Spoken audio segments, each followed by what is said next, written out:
پاکستان کی سیاست کے حوالے سے ایک انتہائی افسوسناک خبر۔ پاکستان کے سابق صدر ممنون حسین طویل علالت کے بعد 80 سال کی عمر میں انتقال کر گئے۔ سابق صدر ممنون حسین پچھلے 2 ہفتوں سے کراچی کے ایک پرائیویٹ ہسپتال میں داخل تھے۔ ان کو کینسر کا مرض لاحق تھا۔ 14 جولائی 2021 کو وہ انتقال کر گئے ہیں۔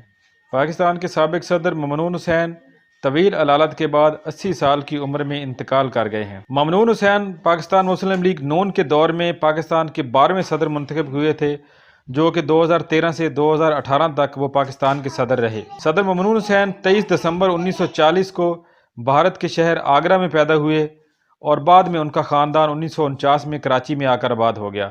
صدر ممنون حسین نے اپنی اعلیٰ تعلیم کراچی میں ہی حاصل کی۔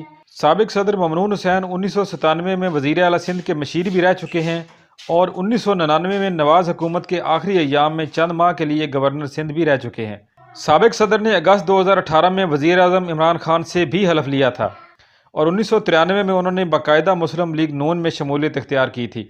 منگل 30 جولائی 2013 کو ہونے والے صدارتی انتخاب میں صدر ممنون حسین نے بھاری اکثریت سے کامیابی حاصل کی تھی۔